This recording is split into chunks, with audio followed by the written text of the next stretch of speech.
A Padmakumar Pathanamthitta പാർട്ടിയുടെ വളരെ പ്രധാനപ്പെട്ട നേതാവാണ്.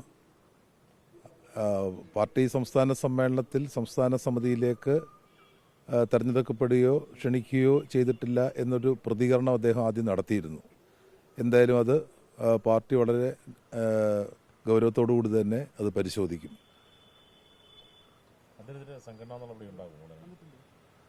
നമുക്ക് അദ്ദേഹം ഇട്ട പോസ്റ്റ് അദ്ദേഹം പിൻവലിച്ചിരുന്നു. അപ്പോൾ എന്തുകൊണ്ടാണ് അങ്ങനെ ഒരു പോസ്റ്റ് ഇടാനിടയായ സാഹചര്യം, അതാണ് പാർട്ടി പരിശോധിക്കുന്നത്. അത് വളരെ ഗൗരവത്തോടു കൂടി തന്നെ പാർട്ടി പരിശോധിക്കും. അദ്ദേഹം പ്രധാനമായും പറഞ്ഞ കാര്യം, മന്ത്രി വീണ ജോർജ് പാർലമെന്ററി പ്രവർത്തനം മാത്രമുള്ള ഒരാളാണ്, സംഘടനാപരമായി പാർട്ടിക്ക് വേണ്ടി ഒന്നും ചെയ്യുന്നില്ല, അത്തരം ആൾക്കാർക്ക് പദവി കൊടുക്കുന്നത് ശരിയല്ല, ചതിയാണ്, വഞ്ചനയാണ് എന്നുള്ളതാണ് അദ്ദേഹം പറയുന്നത്. അങ്ങനെയല്ല, മന്ത്രിമാർ അവർ പാർട്ടിയുടെ സംസ്ഥാന സമിതി മെമ്പർമാരല്ലെങ്കിൽ അവരെ സംസ്ഥാന സമിതിയിലേക്ക് ക്ഷണിക്കുക അതൊരു കീഴ്വഴക്കമാണ്. ശ്രീ സി രവീന്ദ്രനാഥ് മന്ത്രിയായിരുന്നപ്പോൾ അദ്ദേഹത്തെ സംസ്ഥാന സമിതി പ്രത്യേക ക്ഷണിതാവായിരുന്നു. വീണ ജോർജ് ജില്ലാ കമ്മിറ്റി അംഗം എന്ന നിലയിലാണ് പാർട്ടിയിൽ ഇപ്പോൾ പ്രവർത്തിക്കുന്നത്. അതുകൊണ്ടാണ് സംസ്ഥാന സമിതിയിലെ ക്ഷണിതാവായി വീണ ജോർജിനെ തീരുമാനിച്ചിട്ടുള്ളത്. മന്ത്രി എന്ന നിലയിൽ വളരെ സ്തുത്യർഹമായ സേവനമാണ് വീണ ജോർജ് നൽകിക്കൊണ്ടിരിക്കുന്നത്. അപ്പോൾ സ്വാഭാവികമായും നയപരമായ തീരുമാനങ്ങൾ ചർച്ച ചെയ്യുന്ന സമിതിയാണ് സംസ്ഥാന കമ്മിറ്റി.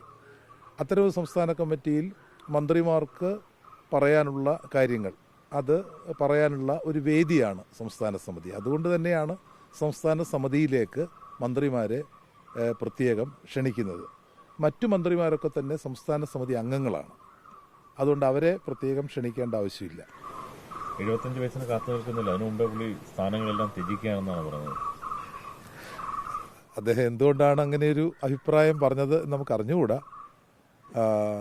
അദ്ദേഹമായിട്ട് ഞാൻ സംസാരിച്ചിരുന്നു. രാവിലെ വിശദമായി സംസാരിക്കാം എന്നാണ് പറഞ്ഞത്. അദ്ദേഹത്തോട് സംസാരിച്ചതിന് ശേഷമാണ് നമുക്ക് കാര്യങ്ങളിലേക്ക് പോകാൻ പറ്റും. എന്തായാലും അദ്ദേഹം പത്മകുമാർ പത്തനംതിട്ടയിൽ പാർട്ടിക്ക് വലിയ സംഭാവന നൽകിയിട്ടുള്ള ആളാണ്. MLA ആയിരുന്നു. ദേവസ്വം ബോർഡ് പ്രസിഡൻ്റായിട്ട് അദ്ദേഹം നന്നായി പ്രവർത്തിച്ച ആളാണ്. ഇപ്പോഴും പാർട്ടി ഞങ്ങളെല്ലാം ഒരു ടീമായിട്ടാണ് പത്തനംതിട്ടയിൽ പ്രവർത്തിക്കുന്നത്. വളരെ മാതൃകാപരമായ പ്രവർത്തനമാണ് അദ്ദേഹം നടത്തുന്നത്.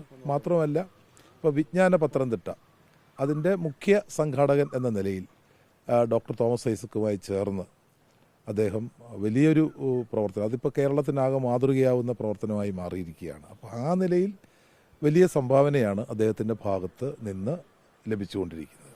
അങ്ങനെയുള്ള ഒരാൾക്കൊരു ഭിന്നാഭിപ്രായം ഉണ്ടെങ്കിൽ അതുകൂടി പരിഗണിക്കേണ്ടതില്ല ഈ പാർട്ടി. അദ്ദേഹത്തിൻ്റെ അഭിപ്രായങ്ങൾ പറയേണ്ടത് തീർച്ചയായിട്ടും അദ്ദേഹത്തിൻ്റെ ഘടകത്തിലാണ്.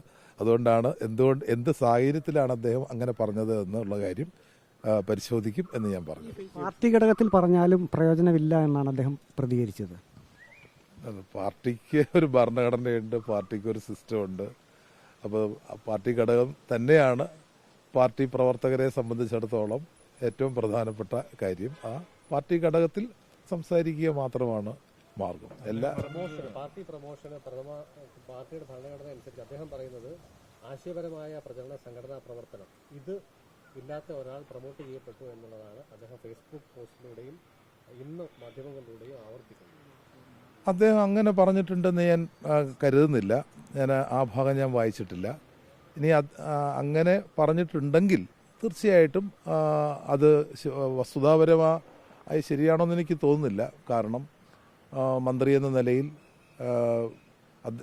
വീണ ജോർജിൻ്റെ പ്രവർത്തനം വളരെ മികച്ചതാണ്.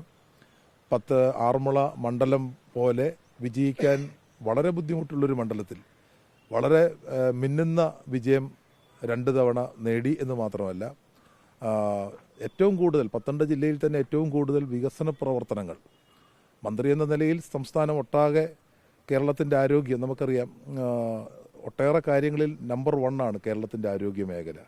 ശൈലജ ടീച്ചർ, ശ്രീമതി ടീച്ചർ അവരൊക്കെ തുടങ്ങി വെച്ച ആ പ്രവർത്തനം ഏറ്റവും മാതൃകാപരമായി മുന്നോട്ട് കൊണ്ടുപോവുകയാണ് ഇന്ന് വീണ ജോർജ് ചെയ്യുന്നത്. രാജ്യത്ത് തന്നെ ഏതാണ്ട് 1/2 ഡസൻ കാര്യങ്ങളിൽ കേരളത്തിൻ്റെ ആരോഗ്യ മേഖല 1ാം സ്ഥാനത്താണ്.